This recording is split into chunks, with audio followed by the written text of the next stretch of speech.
Hello to the newbies, welcome back to the veterans. It is time for Ted to talk boxing.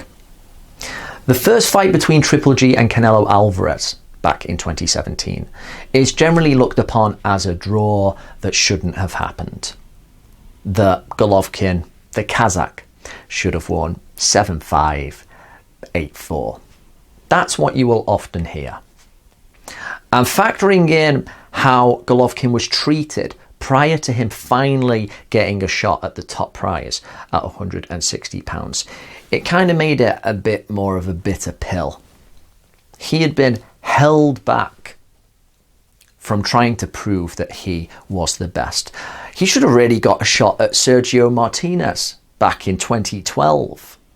He would have very probably butchered the Argentinian at that point and then went on to have a very different career. But that is not how things turned out. So there are real reasons to feel that Golovkin was hard done by. Certainly that things could have played out a lot better for him.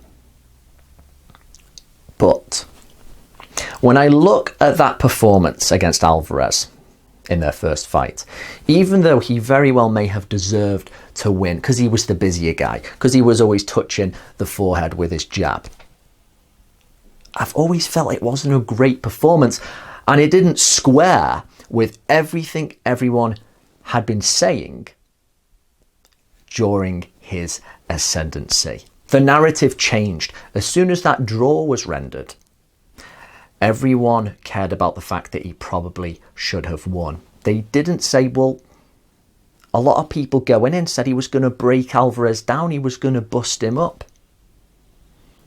And I felt that Golovkin in that fight showed quite poor generalship.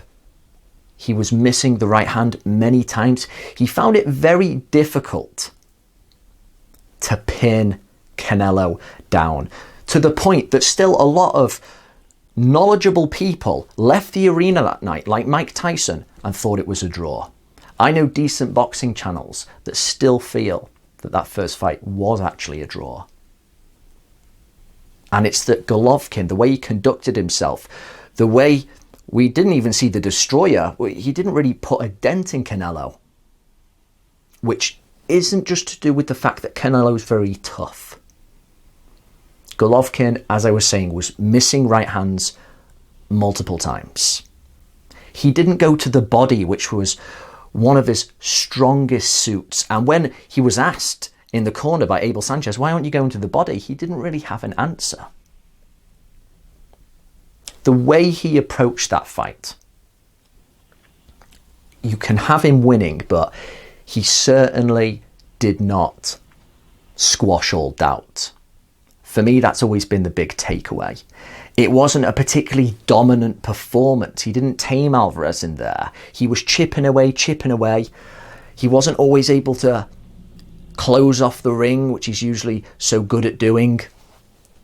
He was the busier guy, but I didn't see greatness in there. Oddly enough, I did see something similar with Lennox Lewis and Evander Holyfield in their first fight. Now, Lewis definitely deserved to win that fight, no question. They're in different universes in terms of robberies. But there were moments in that fight where Lewis displayed a certain reticence, an inability to be effectively aggressive, and there were similar things with Golovkin and Canelo. Again, remember how Golovkin was perceived going into this fight. He didn't show me that greatness. He didn't really flow. And yes, your performances, regardless of whether you deserve to win or not, that goes into your greatness. Because imagine if Muhammad Ali had only beaten George Foreman by a close decision. It's still a great victory. It's still a massive upset. But is it anywhere near as good as the fact that Ali actually stopped him in round 8? No, that was part of the greatness. And I think there was a certain kind of greatness for Golovkin to try and attain in that first fight, which, not just withstanding his age, his own abilities, he wasn't able to do. And even Lennox Lewis, I think he lost a little bit of that opportunity himself against Holyfield in their first fight. Where was the effective aggression? Where was that real surge to show that you do not want to leave any doubt at all. The second fight, weirdly enough, I think that Golovkin showed superior skills. The uppercuts in that fight, the punch selection, he showed more of what makes him good in that second fight, even though it was probably closer. Boxing is a complex thing. It's not just punches landed. It's not just who you felt won. There's a certain chemistry and truth that goes on inside the ring. And when you think of amazing performances, Sugar Ray Robinson gritting it out against Carmen Basilio, beating him in the rematch, Sugar Ray Leonard turning the tide against Thomas Hearns, those people who grabbed greatness in the ring. They're two different things. Gennady Golovkin may have deserved to beat Canelo Alvarez that first time.